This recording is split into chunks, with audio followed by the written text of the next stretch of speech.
Students, greetings.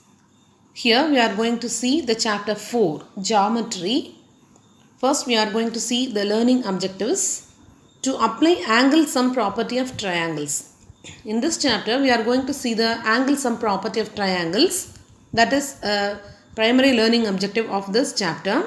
To understand the concept of congruency of triangles. To know the criteria for congruence of triangles. These are the learning objectives.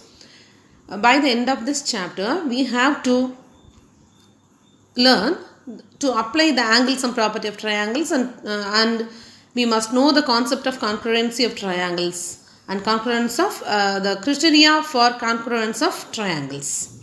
Then we have to go through a recap here. A triangle is a closed figure formed by three line segments. We know already. We have studied it in 6th standard itself. It has three vertices, three sides and three angles. Listen here students. A, B, C are called as vertices. Then the AB is called as side of the triangle and BC and CA. AB, BC and CA are called the sides of a triangle. Here this is angle A, this is angle B and this is angle C. We can write CAB and the A here bears the angle and ABC here B bears the angle and BCA and here the C is the bearer of the angle. Then the classification of triangles are shown below. Types of triangles. Based on sides, we classify triangles into three types. Equilateral triangle. In equilateral triangle, all the sides are of same measure. So, we denote it as this. Then, isosceles triangle. In an isosceles triangle, two sides are equal. The other side is of a different value. Scalene triangle. Scalene triangle has three different sides. These triangles are based on sides. These triangles, we classify them according to their angles. Based on angles, we classify into three types. Acute angled triangle. In an acute angled triangle, every angle is below 90 degree. Greater than 0 and below 90 degree, every angle has an acute angle. So, it is called as an acute angled triangle. In an angle whose measure is less than 90 degrees is called an acute angle, and right angled triangle is an angle whose measure is exactly 90 degree. See, this symbol denotes the angle 90 degree and it is exactly 90 degree and so this is called a right angled triangle. An angle whose measure is greater than 90 is called an obtuse angle.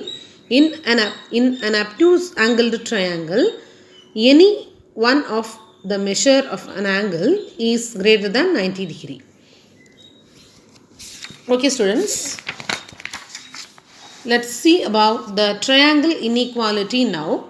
In any triangle drawn by joining three non-collinear points, the sum of the lengths of any two sides is greater than the length of the third side. This property is called as triangle inequality. That is, see in this figure, A plus B is greater than C. A plus B is greater than C. And in this right angled triangle, B plus C is greater than A. And this one, C plus A is greater than B.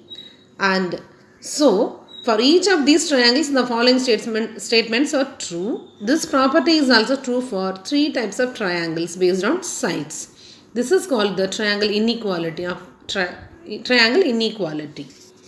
Okay students, let's see try these sums now. Answer the following questions. First question, triangle is formed by joining three dash points. Three non-collinear points. Non-collinear means the points are not in a straight line.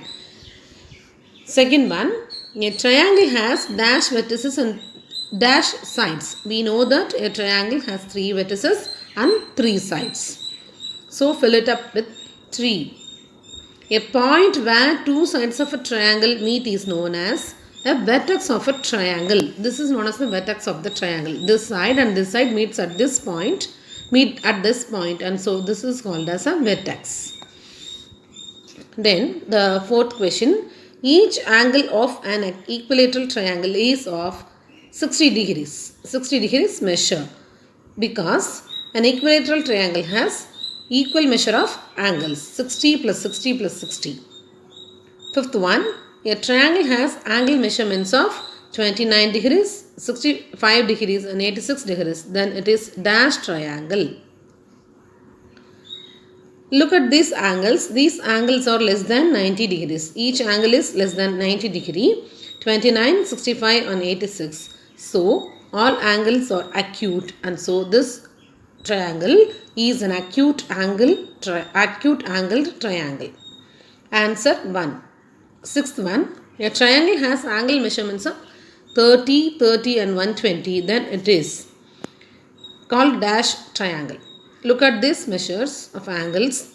This is 120 degree and it is obtuse. So this angle and this triangle is called as an obtuse angled triangle. Seventh one, which of the following can be the sides of a triangle? We know that triangle inequality property. See students, any two sides is greater than the length of the third side. So here add 5 and 9. 5 plus 9 is 14 and this is equal to 14, the third side. So this is not possible. These sides are not possible to form a triangle. 7, 7, 15. 7 plus 7 equal to 14. 14 is less than 15. So these measures are also not possible. And 1, 2, 4. 1 plus 2 is 3. And 3 is less than 4. And we cannot form triangle with these sides. 3 plus 6 equal to 9. And 9 is greater than 8. And the triangle inequality property here satisfies this measure satisfies the triangle inequality property, and so the answer is 4. Which of the following can be the sides of triangle? The answer is 4. 3, 6, 8. Eighth sum. Edel wants to fence his triangular garden. If two of the sides measure 8 feet and 14 feet, then the length of the third side is dash. First one, 11 feet. 8 plus 11 equal to 19 and 19 is greater than the two sides given. So the inequality property is satisfied by this measures, that is 8, 11, 14. So the answer is 11 feet. Ninth one, can we have more than one right angle in a triangle? No, we couldn't have more than one right angle triangle. In 10th one, how many obtuse angles are possible in a triangle? Only one obtuse angle is possible in a triangle. 11th one, in a right angle, what will be the sum of the other two angles? In a right angle, an angle is compulsory 90 degrees and the two other angles are 45 and 45. So 45 plus 45 equal to 90. So the sum of the other two angles in a right angle triangle is 90 degrees. Is it possible to form an isosceles right angled triangle? Yes, it is possible to form an isosceles right angled triangle. See this figure. In this figure, one side is 8 centimeters, the other side is 8 centimeters and the third side is 11 centimeters. And this is a right angled triangle. And so it is possible to draw an isosceles right angled triangle. And write down all these sums in your note neatly, students. Then we'll meet in other videos. Thank you.